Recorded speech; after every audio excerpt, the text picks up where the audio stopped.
Interior Panama offers a calmer, more practical way to live, with local services, lower everyday costs, and space to build a lifestyle that feels easier. This Panama Cost of Living series shows you where your money goes, from the city to the beaches to the mountains and the practical towns in between. Welcome to this explainer, where we are going to break down the true financial and lifestyle realities of relocating to Panama's interior towns. You know, there is just a ton of buzz out there about moving to Panama to live in this cheap, tropical paradise. But what does the data actually say? Well, today we're going to look way past the hype.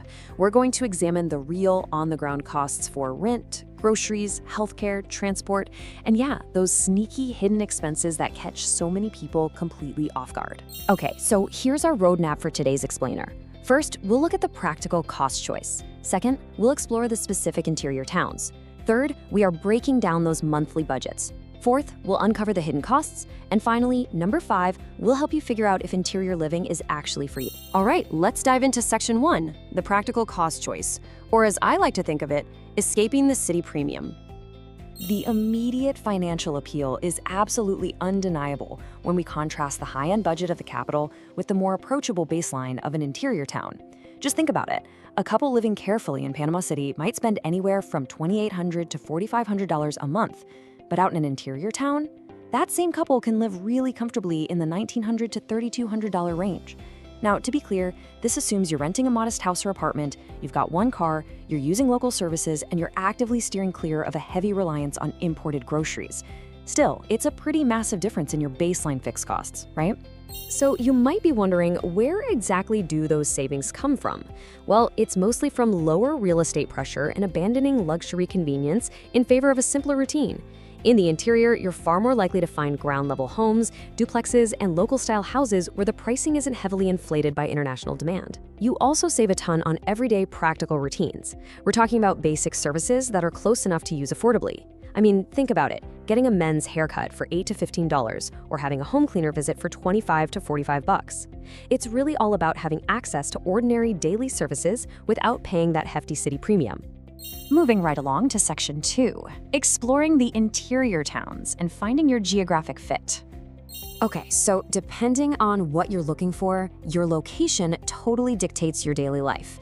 Whether you want the traditional town lifestyle of the Azuero Region, the strategic transit hub of Pananomé, or the cooler, nature-focused rhythm of El Valle, there's a specific vibe for everyone.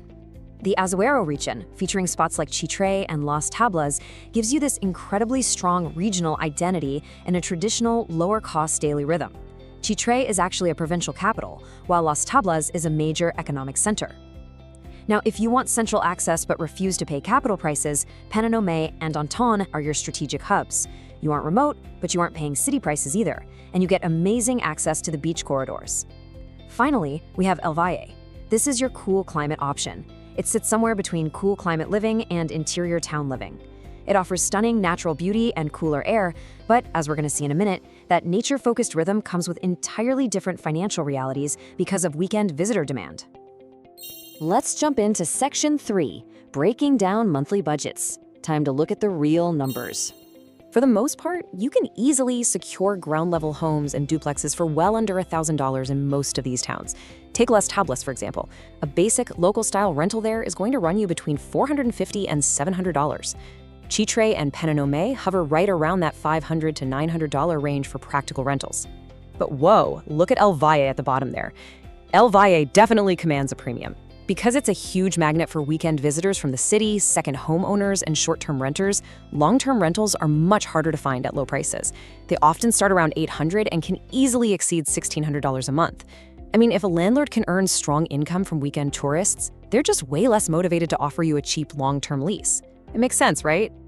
Now, this next point is absolutely crucial. Living in the interior only saves you money if you adopt local shopping habits. If you try to import your current lifestyle, those savings vanish instantly. It's a real trap. A couple shopping at produce markets, local butchers, and small grocery stores might spend $450 to $750 a month on food.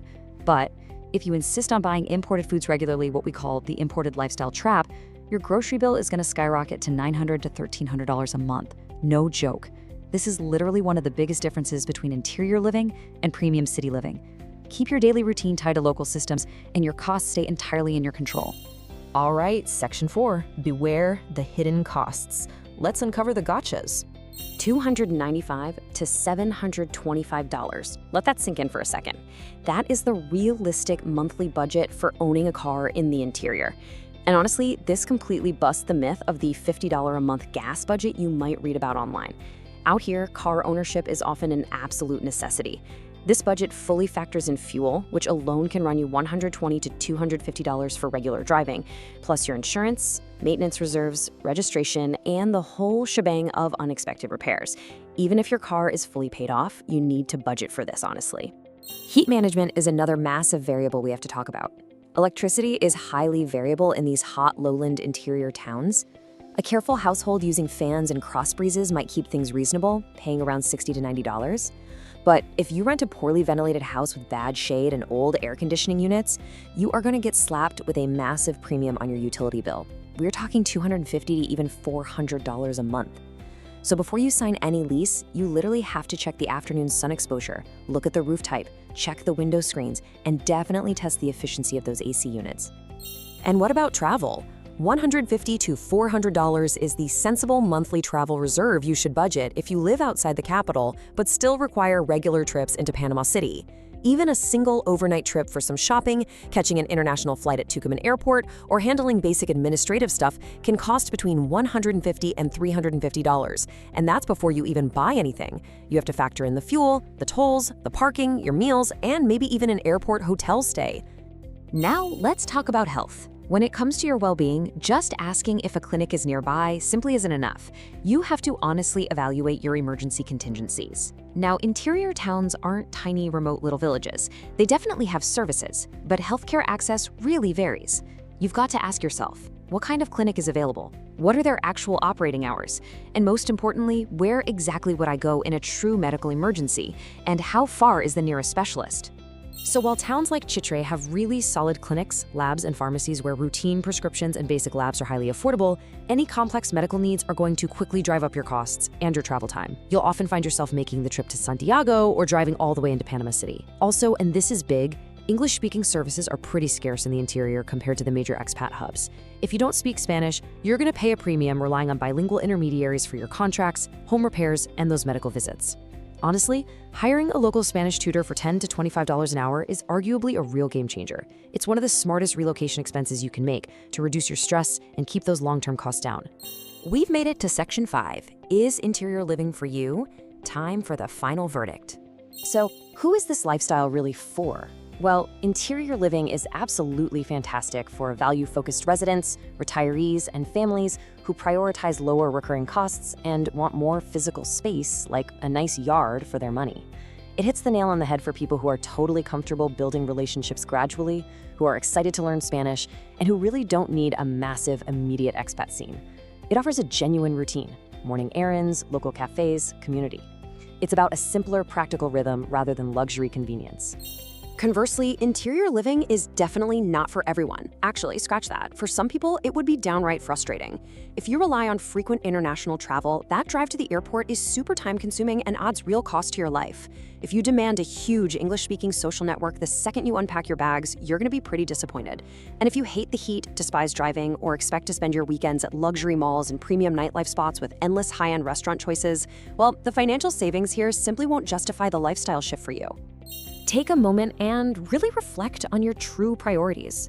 Because as we've seen throughout this explainer today, moving to the Panamanian interior isn't just some quick financial spreadsheet change where you magically save $1,000 a month. It is a profound shift in how you navigate everyday life. If you can embrace local shopping, manage those hidden costs like car dependence, and keeping your house cool, and truly adapt to the local culture, it can be an incredibly rewarding and practical way to live. But it requires adaptation. So I leave you with this final thought.